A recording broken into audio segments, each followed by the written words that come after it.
Okay, Oval fans. Yeah. So, um, I didn't like this episode. Season 3, episode 11, The Children. I mean, it's ironic because yesterday I posted a video I recorded weeks ago, basically talking about how Oval Season 3 was pretty underwhelming and trash for the most part. Basically, the first 7 episodes. 'Cause I recorded the video before episode 8 because I was like, okay, episodes 8, 9, and 10, things are progressing forward. I actually see myself enjoying where the show's going, and if the back half of season 3 increases or at the very least maintains the momentum of episodes 8 through 10, I could easily say that despite the first 7 underwhelming trash episodes, season 3 of The Oval would be a hell of a lot better than season 3 of Sisters. However, I posted a video. I said, yeah, episodes 1 through 7 bad. 8 through 10, we got it. But then we get to episode 11 and I'm like, we're back to square one. Apparently The Oval is gone until January 11th, and based on the calendar, I do believe there's going to be a 2-week break with no episodes, and then on that 3rd week is when The Oval comes back. So thankfully I get a bit of a break between this week and the 2nd and 3rd week of January. I say the 2nd and 3rd week because, you know, Sisters and House of Pain come back the week of the 4th, and then the 11th, The Oval. So 3 out of 10 this episode. Good grief. A whole lot of talking, but then a whole lot of nothing. So before moving forward, make sure you take a moment to hit the thumbs up button to show you like the video. Hit subscribe because, folks, we are moving quickly to 200,000 subscribers. Just this morning, we hit 193,000. So we are getting there, and we're getting there fast. Also, hit the bell icon and select all. That way you stay up to date whenever I post things on the channel. Just because a bunch of the shows, aside from, I believe, The Game and Ruthless, just because a bunch of these shows after this week go on a brief hiatus, that doesn't mean I don't have content to post before 2022. So don't miss out. Follow me on social media. Links are in the description. And, let's get into this. Look, up front, let me know, do you agree with my score 3 out of 10? Because this episode really didn't do it for me. Now, I'm about to say Ellie, my bad. Too soon. Eli gets ripped a good one by Hunter and Victoria. I mean, honestly, I have about a page and a half of notes. I really did shorthand due to the fact that most of these scenes, if not all, are just rehashing things we've heard 8 different times or more this season alone. So yeah, Eli gets ripped a good one by Hunter and Victoria. The one thing I will say about this scene, I love Victoria and Hunter working together. This really reminds me of, for example, in the Haves and the Have-Nots, when Sarah came over and Catherine and Jim knew she was, had a mic on her. She was, wired. And they ripped her dress off and everything, and they literally like double teamed her. Not physically or whatever, but basically, telling her off, threatening her, saying, oh yeah, you're dead if something gets out of here. So that's about it. My favorite line was Victoria's like, you're not Obama. I'm like, damn. So they literally just put it down that, yeah, we're not threatening your kids. Your kids will die if you run your mouth to the press about this so-called truth. The thing about Eli is, he seems to be a quote-unquote good guy who wants justice and truth to prevail, not knowing how cutthroat this administration is.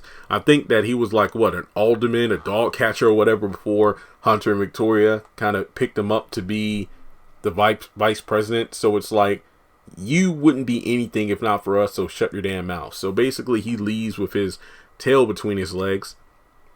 But Donald warns Hunter, that it's probably not a good idea to underestimate a man who has the desire for power, because they call him out for trying to stage a coup and he denies it. He just wants the truth to be told. And I'm thinking, why didn't you simply go to the press automatically? So Max and Bobby arrive on location to rescue Lily, And before they get the ski mask on, before going into the house, Eli calls them to get back to the White House ASAP because he needs them. He doesn't trust his detail. He doesn't trust his wife's detail. He needs to make sure his children are safe after the stunt he just pulled. Bobby lets him know that Lily is crucial to the investigation. She has evidence in order to solidify their case, in order to bring down the administration. So they're going to save her first, then go to the White House.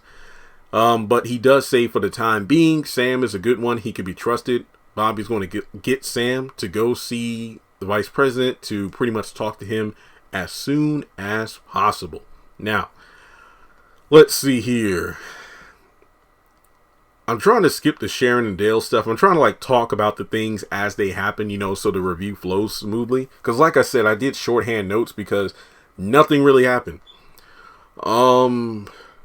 So we actually see Bobby talking to Sam briefly. I mean, I will say this. Some of the scenes actually don't take up more time than they need. Like Bobby says he's going to call Sam. He calls Sam and then Sam goes talk to the vice president. Now, basically, Sam and the vice president talk. Eli just wants to make sure Sam is trustworthy. He lets him know what's going on about how the first family, this administration, has a lot of skeletons in the closet. What do you know, Sam? I'm thinking to myself, why the hell are you talking about stuff in the White House for real? And before he goes to the press, he basically breaks it down. Look, Max and Bobby, I got them on my team.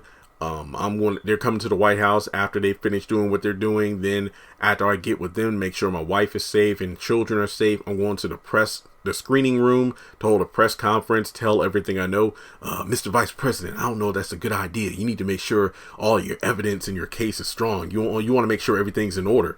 And, he's basically like, look, I think the chief of staff is in on this too. Well, actually, I think that was Donald that said that. Yeah. And here's the thing. Eli pretty much says, I know for a fact that Curtis, or the president's father-in-law, was the one who attempted to have him assassinated. So does that mean that the shooter at the end of season 2 was indeed sent by Curtis, and Hunter wanting to kill him obviously was a knee-jerk reaction?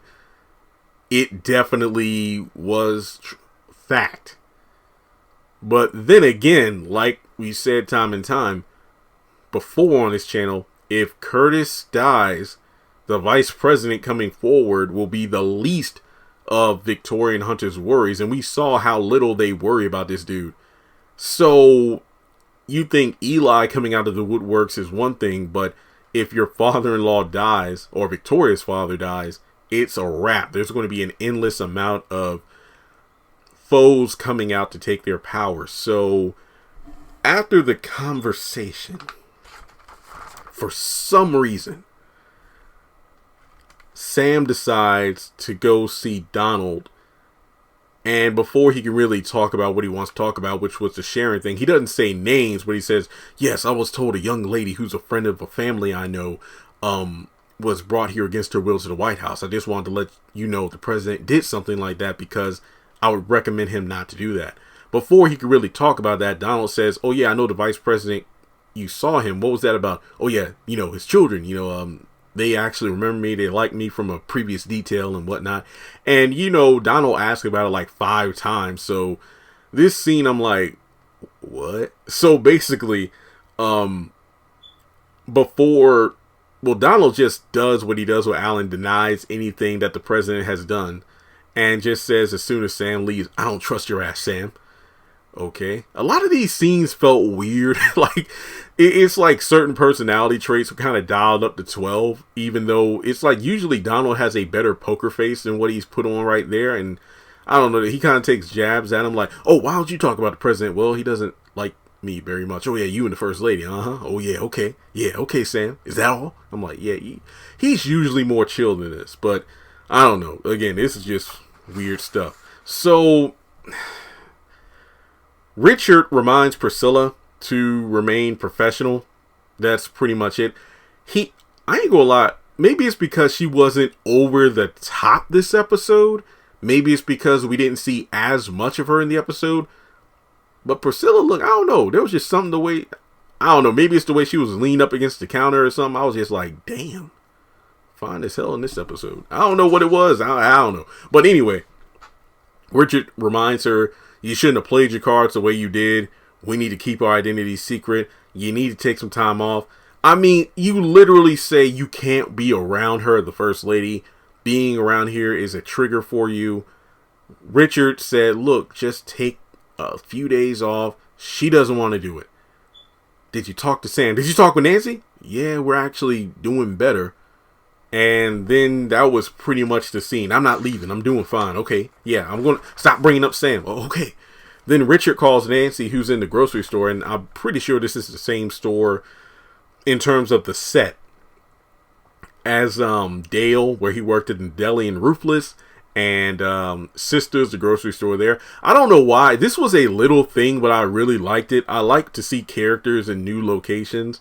It's like we never really see Nancy outside of the house or the hospital. So to actually see her in a grocery store, I don't know. I just liked it. Yeah, honey, I'm just here getting all your favorite foods. And hey, I'm glad we're talking again. Again, this scene really solidified how this episode is just rehashing everything we already know about the characters. Thank you for loving me again and talking to me again. Yeah. Well, I don't want to talk about that right now. Can you come out of the White House to talk to Priscilla? Wait, isn't it dangerous? What do you mean? Yeah, she told me about some of the things over there and you don't want me to over there and whatnot. Oh, yeah. Well, she told you? Well, yeah, I can't keep... Well, you shouldn't... Well, you know, hey, I know you want to keep secrets and all, but if you want me to come over there, then I have to know about these things, right? And you know I'm going to keep your secrets. Oh, dang it. I know. I'm sorry, Richard. Why you joke about that, Nancy? No, it's too soon. I just... Look, I'm sorry. Look, it's okay. Just... I'll call you when I need you to come by the White House, talk to her, and then that's it. Damn, I shouldn't have said that. This was a weird scene. And like in the last episode, wasn't it the one where Richard was writing the notes down about Sharon talking about the president? So Nancy knows some of these things from Richard. I don't know what's going on. It's like a lot of these scenes, like I said before, were just rehashing the same thing over and over and over and over. All right, so Jason actually comes out of his room. Richard asks him, sir, how'd you like your late breakfast? Oh, yeah, whatever. It was good. Can I get some coffee? Then Richard walks away. And Jason starts walking around like paranoid, fidgety. And Alonzo is just following after him. And then Victoria comes up. And here we go. Again, these are the pull string characters where I say, I'm pretty sure I said this about the old before. I feel like all these characters or the actors, if you pull a pull string from their back like Woody from Toy Story, they will regurgitate the same lines. You're an awful mother. I'm going to jump off the roof. Oh, good. I'll sleep better at night. I'll die in peace. Where's Gail? Where you're going? Die, bitch. This is like the 80th time that Jason has asked, where's Gail?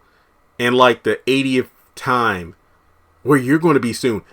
Heffa, send him away then. Either you're going to keep him at the White House or you're going to send him away. This is just like Curtis, Jasmine, and Janine on House of Pain. If you don't show the characters on screen, don't mention them.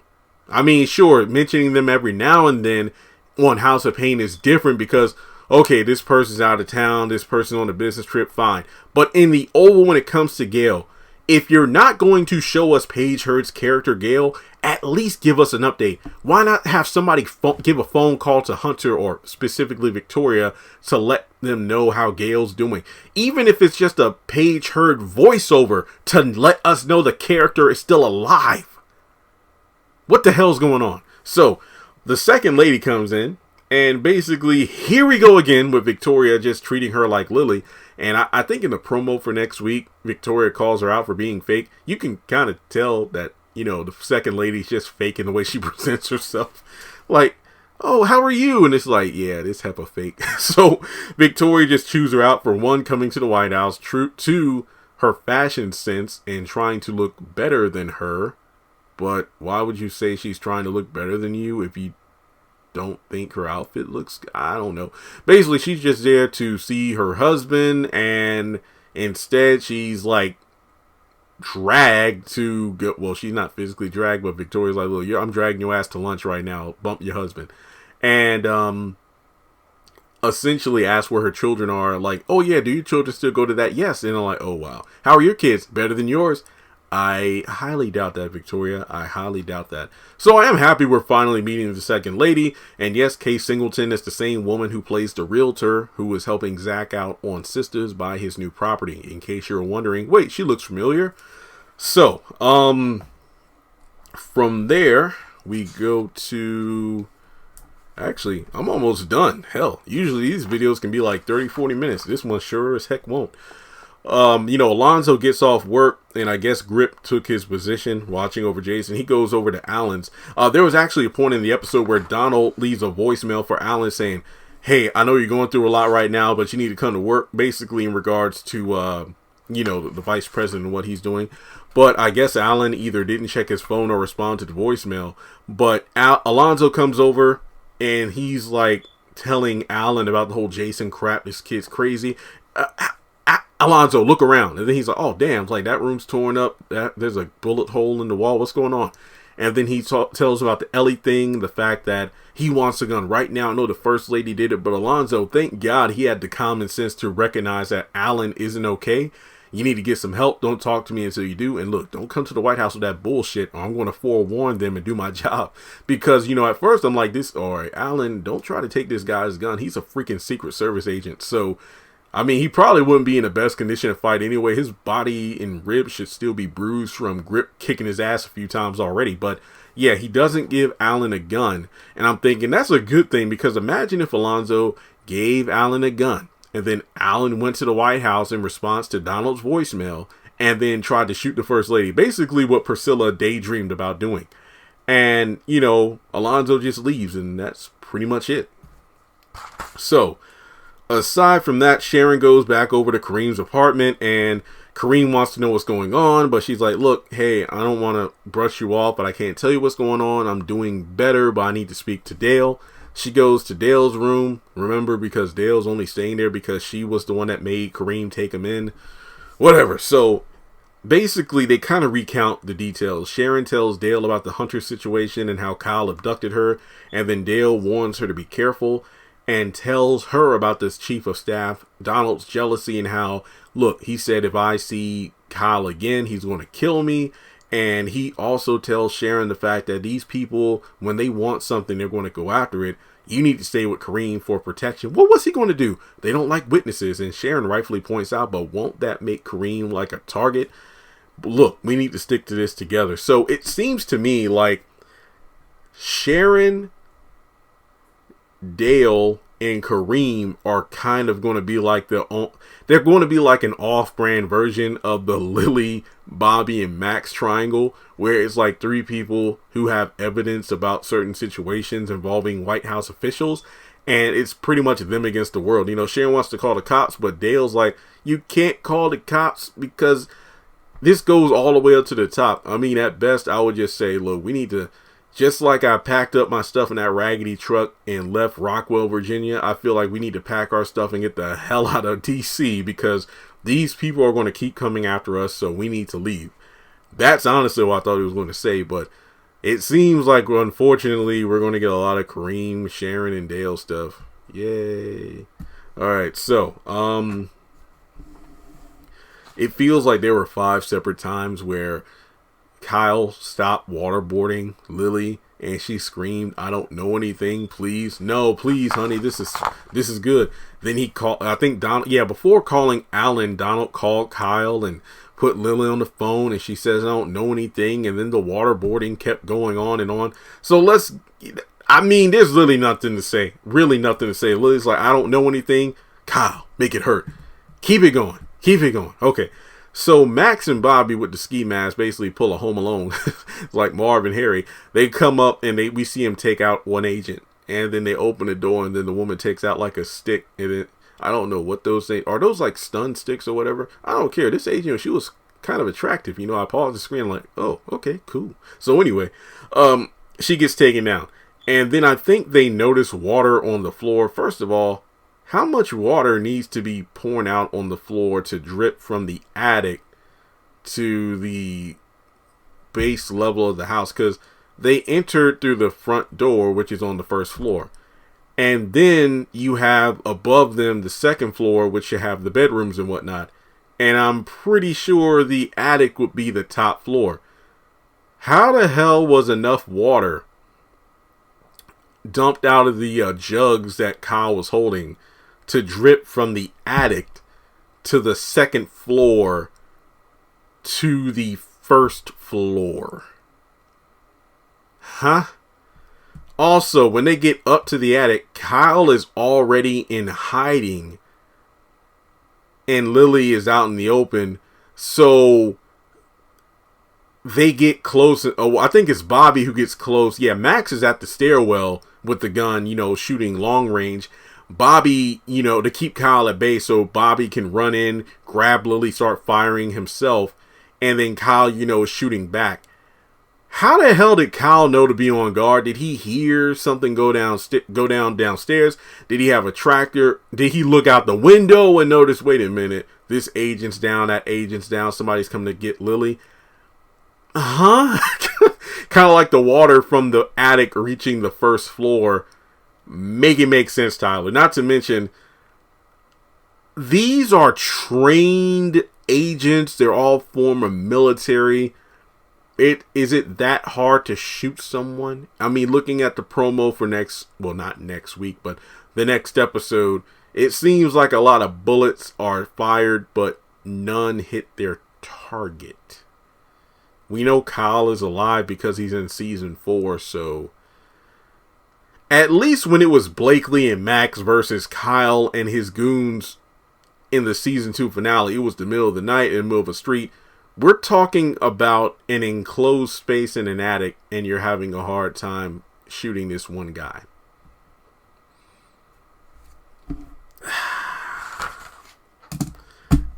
I did not like this episode. So that's all I got to say about the children. Let me know your thoughts in the comment section below. Like and subscribe, as I always mention. If you want to donate to the channel, feel free to do so on PayPal or Cash App. And with that being said, I'll catch you in the next one.